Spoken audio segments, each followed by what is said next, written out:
Hey there folks, Marine Tech Matt here at the Marine Technology Center in Anacortes, Washington.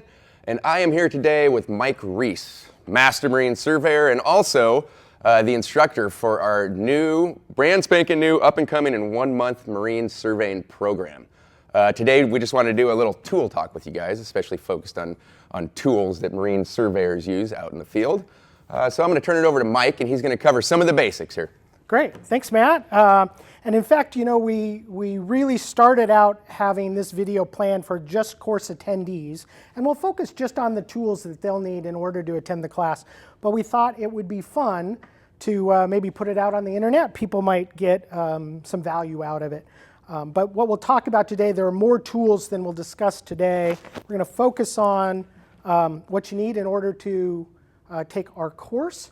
And then just know that all the tools you see here will be discussed at length during the class. So first thing a Marine surveyor needs is some sort of thing to carry it in. I only bring that up because a soft-sided canvas bag is often preferred. You know, we do our surveys on very valuable boats and we don't want to scratch varnish work or anything like that. So need some sort of bag in order to hold your tools in. The other thing I'll note, and we'll discuss it at length in the class, is we really, as surveyors, we're not looking to have a lot of tools to bring aboard. We want a very small but efficient pack. We want to distinguish ourselves. We're not technicians, we're inspectors and surveyors, and so we only bring the tools on board that we think we're really going to need throughout the survey. Starting, of course, with the canvas bag, the first thing I'll point out is the need for a hammer. And in fact, I recommend a couple different types of hammers.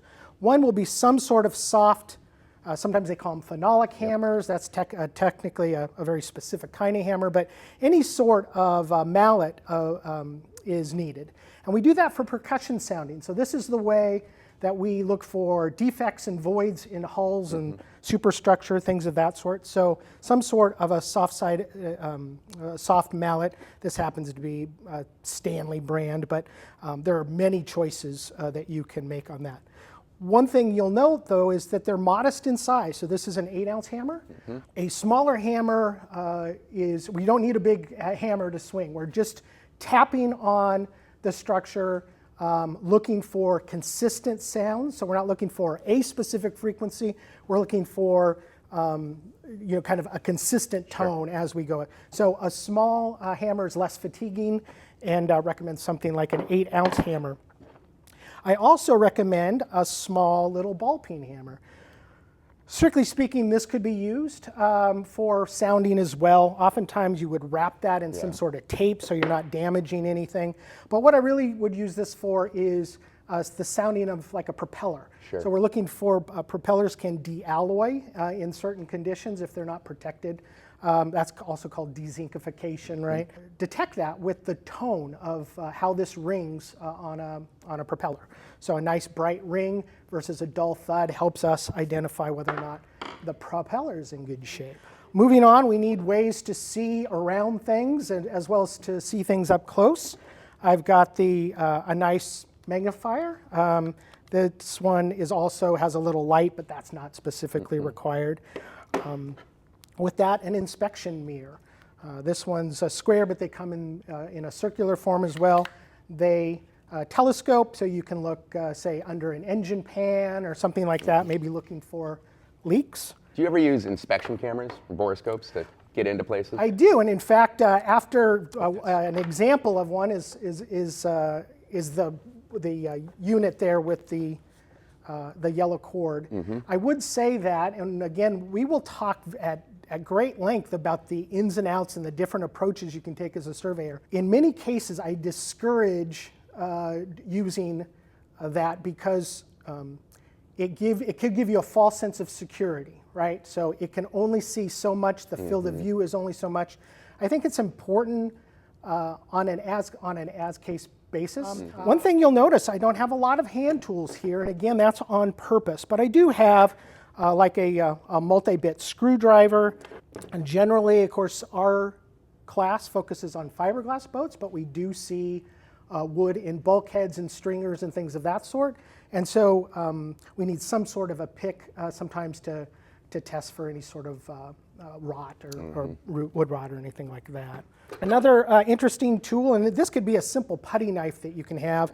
I have one of the multi-tools meant for painting, but what we would use this for a lot of times during a haul out, the propeller shaft is covered in barnacles or something like that. And we want to scrape that away so we can look for corrosion, just making sure that the prop shaft is in good shape, as well as other places.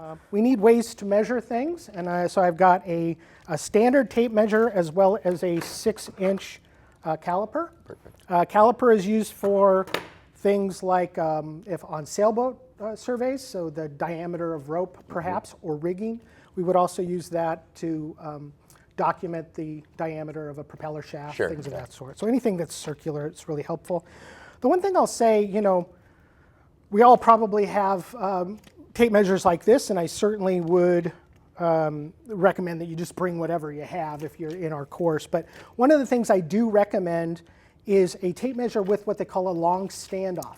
Yeah. So because surveyors typically work alone, sometimes we have to measure long places, and I realize it's probably out of camera view, but this one I think has an 11 or 13-foot standoff. So although there are less expensive versions that you could get away with, if you are buying specifically for the roll, I might recommend a long standoff. That's a great tip. I know how annoying it is when you're by yourself trying to measure something and it just keeps falling. And it pops out. Yeah, it can be certainly annoying for sure. Flashlights, we got to see what we're looking for in our inspection. I've got 3 sort of solutions. At the minimum, we should have a good standard torch, a standard flashlight that is handheld. But I also recommend some sort of a headlamp. Yeah, headlamps. I don't leave home without it. Good light is just, you have to have it. And these days with LEDs and prices really affordable for lights, there's no excuse not to be able to light everything up when you're in those engine spaces. That's right. I'm the guy that walks around in the grocery store shining people because I forget I have it on. Yeah. But definitely headlamps. A good small torch. Flashlight, yeah. And I will say, again, we'll talk about it in the class, but we even talk about the benefits of a very blue light versus a more soft white. A lot of times people assume that a very strong blue light, blue hue-ish light is what's of benefit, and it can be, but we also find that a softer, more of a soft color in terms of in the Kelvin range. Sure. Could be a little bit more useful in finding like D-lambs in tabbing on bulkheads and things of that sort. I see more realistic coloring better That's with the softer light, right? And the harsher light also can be so powerful that it washes out what you're looking at. And sometimes the type of defects that we find are very subtle. So I just offer that up, that this just happens to be one that goes around the neck. And that, again, might be helpful. You don't need all 3, but at least a couple of these I would recommend. Wrapping up kind of what's needed for the course, I would recommend an inexpensive temperature gun. Yep. We'll talk, and you'll talk in a minute. We will talk about thermal cameras as part of the course, but that is not a requirement. And in fact, you could be a very successful marine surveyor and not utilize that as part of your workflow. But we'll make sure people are aware of what it's all about in case they make that choice. Then kind of part of wrapping up, and we'll talk about the goods and the bads of this style of circuit tester, but at a minimum, we recommend some sort of a circuit test here. We will highlight that because of stranded wire in boats, these have some downsides too, so we'll just talk about that and why a circuit analyzer may be a good investment down the road, but certainly not for our course. And we'll have all these tools for students to test out. And we'll have lab assignments where we'll be able to use the tools and get a good sense of what they are and how they work so that we can make good decisions for ourselves when we go out into the world. Awesome. Yeah. Awesome. Just a few more things, and then we'll talk about sort of the ancillary stuff, the secondary stuff. But I do have a moisture meter here. I put that in the secondary category. I really think every surveyor should have one, of course, and we'll talk about how to go about purchasing one. But it is another tool that can give you a false sense of security. It also can lead to false positives in terms of issues. So we'll talk about how it's the right tool for the job in certain cases. And as you know, in the Pacific Northwest, we have a lot of rain. Oh, yeah. And in fact, it is not unheard of to not pull that out of your tool chest or your tool bag during a particularly rainy day up here in the Pacific Northwest. Then lastly, you don't need both, but I've got a couple examples of multimeters here. I do recommend one that will measure in both AC and DC current, which both of these do.